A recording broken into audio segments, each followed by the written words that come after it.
The story opens with a shadowy hacker receiving a high-stakes call from a man named Frankie.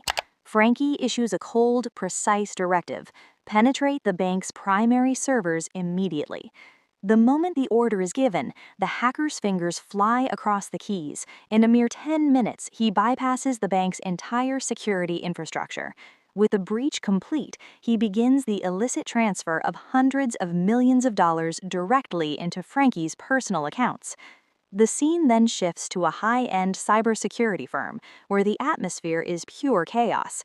The staff is frantically scrambling to intercept the massive cyber attack currently draining that same bank. Despite their expertise, the employees are failing miserably. The hackers' sophisticated encryption is unbreakable, and they watch helplessly as millions vanish every minute. In a shocking revelation, we see the chief of this security firm. It is Frankie himself. He has masterfully orchestrated the theft of his own client's assets using an outside operative, while his loyal employees remain completely oblivious to their boss's treachery. As the team nears total defeat, they reach out to Kevin, a legendary software genius. Kevin is currently on leave, distraught over his daughter's critical heart surgery, but the gravity of the emergency forces him to rush back to the headquarters. Upon his arrival, Kevin finds a dire scene where the servers are entirely under the hacker's dominion. Kevin initially attempts traditional coding countermeasures, but when those fail to gain traction, he deploys a revolutionary new system he calls Firewall. This advanced defense dismantles the hacker's code in mere seconds, instantly freezing the unauthorized transfers.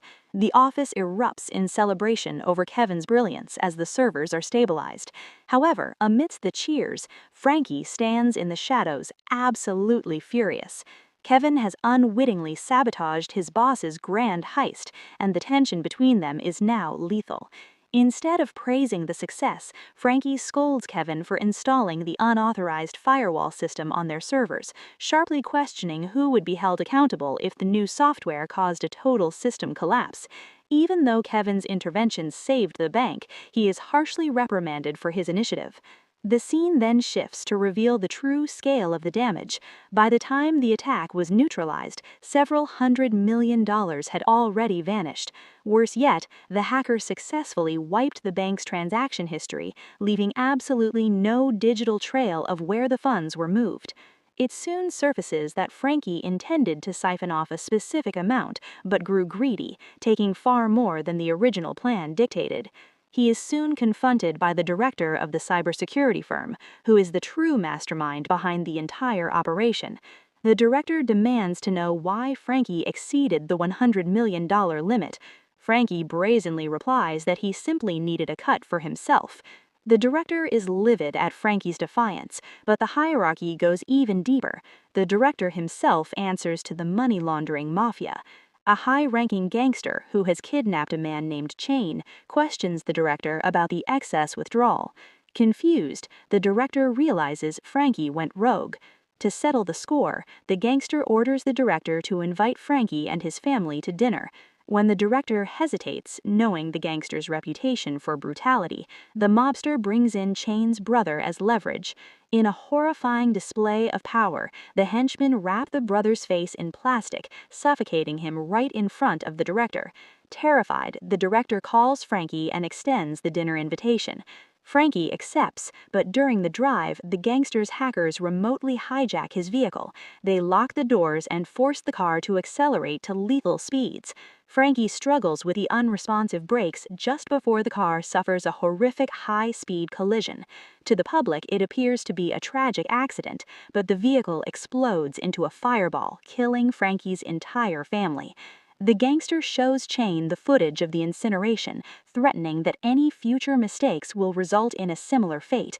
Chain is paralyzed with panic, realizing his greed has trapped him with monsters. Following the gangster's orders, the director returns to the office and promotes Kevin to Frankie's former position, gifting him a luxury house and car on behalf of the firm.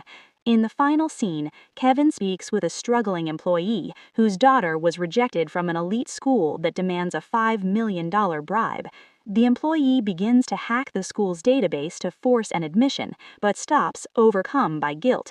However, at that exact moment, he watches in shock as $5 million is deposited into his account, followed by a series of other anonymous transfers that secure his daughter's future. Kevin learns of this miracle through a digital message confirming that an anonymous benefactor has covered the donation fee, and the teacher who once rejected his daughter has now welcomed her into the school. The following day, Chane summons him to a remote, secluded location away from the office. Being a savvy player, Kevin senses that Chane is about to discuss something grave, so he discreetly sets his phone to record the entire encounter. Chane confesses everything, admitting he orchestrated the bank heist and personally funneled the money into Kevin's account. He claims credit for the school admission and promises that if Kevin becomes his ally, he will double the funds currently in his possession. However, Kevin is a man of integrity. He rejects the bribe and threatens to turn the evidence over to the police. Realizing Kevin likely recorded their talk, Chane lunges forward and snatches the phone, hurling it into the water and destroying the evidence. Chane sneers, "Do you think we don't know your past? You've been to jail for money before." Kevin calmly responds, "I did all of that, but I'm not that person anymore," before walking away. As Kevin heads back, the police suddenly intercept him. At the station, investigators confront him with records of the massive transactions that hit his account the previous day, demanding to know if he is the architect of the cyber attack. Kevin doesn't lie. He admits the money is there, but insists he is being framed. "I'm innocent," he tells them. "I don't have proof right now, but if you give me time, I will find the real culprit." The police agree to the deal, and Kevin returns to the office to hunt for digital footprints. Meanwhile, Chane has already rehired the original hacker for a new assault, targeting a different bank for another $2 million. Kevin quickly discovers the plan and alerts the police while deploying his own advanced software. This new system is designed not only to block the breach, but to trace the attack back to its origin and identify the destination of the stolen funds. Now armed with the definitive evidence needed to prove his innocence and implicate Chane, Kevin rushes toward the police station. On the way, gangsters ambush him, throwing him into a van to be executed or silenced. However, Kevin's strength and resolute prevail. He fights off his captors, escapes the vehicle, and continues his desperate sprint to the authorities. Just as he is about to hand over the evidence that would end Chane's reign, his wife arrives in a state of total collapse with devastating news. Their daughter has been kidnapped. She shows him a chilling message stating that if Kevin does not delete every scrap of evidence against Chane immediately, their daughter will never be seen again. Despite the crushing weight of the decision, Kevin chooses his daughter's life over justice and refuses to hand the evidence to the police. He returns to the office and surrenders everything to Chane, who immediately instructs him to restore the bank's security to its previous vulnerable state, so the illegal theft can be completed. While pretending to comply, Kevin utilizes his elite hacking skills to triangulate his daughter's exact location. He surreptitiously sends the coordinates to his wife, who discovers the girl in a critical state, hidden inside a trunk in a desolate storage area. As his wife rushes the child to the hospital, the police arrest Kevin, furious that he broke their deal to save his family. In a state of extreme distress after learning his daughter is hospitalized and his wife is under investigation, Kevin realizes he is back at zero. He no longer possesses any leverage against Chane, and to clear his family's name, he must reconstruct the entire case from scratch. He manages to return to his office and infiltrates Chane's phone to dig for new leads. When he hits a wall at the encrypted banking app, Kevin bypasses the interface entirely and hacks the app's internal database. He uncovers a sophisticated web of fake accounts used for siphoning money, alongside digital records of multiple passports that Chane intended to use for a final escape. However, the trail remains cold because Chane had already wiped the transaction histories. With the clock ticking, Kevin pivots his strategy and hacks into Chane's personal messaging logs, finally confirming the direct link between Chane and the powerful gangster mastermind. To solidify the evidence, Kevin pushes deeper into the criminal network, successfully breaching the gangster's private accounts. He goes a step further by tapping into the live CCTV footage integrated into the gangster's own vehicle, gaining a real-time eyes and ears view of the syndicate's inner workings. The scene shifts to a sprawling golf course where the gangster is relaxing, unaware that Chen has just arrived with the sole intention of murdering him. Kevin's luck finally turns. While he previously lacked any hard evidence, Chen's desperation provides everything he needs. Driven to a breaking point by the gangster's endless blackmail, Chen decides to eliminate his tormentor.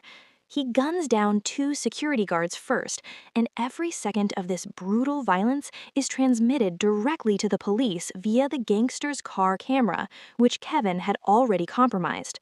Kevin simultaneously feeds Chen's live GPS coordinates to the authorities. Realizing the police are rapidly closing in, Chen scrambles to his car to lead them on a high-speed pursuit. Mid-chase, Chen deduces that his phone is the source of the leak and hurls it out the window, causing Kevin to lose his digital trail.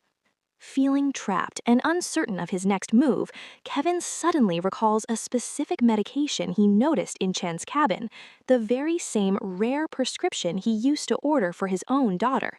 Kevin hacks into the pharmaceutical delivery company's server and uncovers a hidden home address associated with Chen.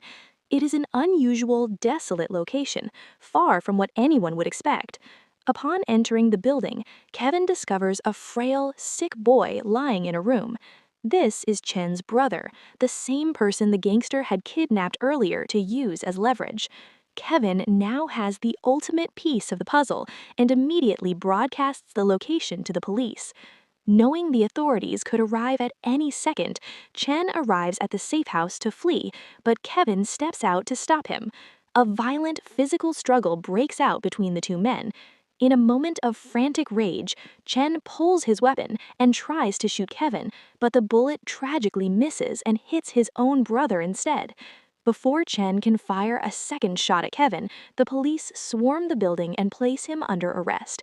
With the mastermind in custody and the truth revealed, all legal charges against Kevin are dropped, and his name is finally cleared. Now free to lead a peaceful life, the final scene shows a serene Kevin teaching his daughter how to code, marking a quiet, redemptive end to his harrowing journey.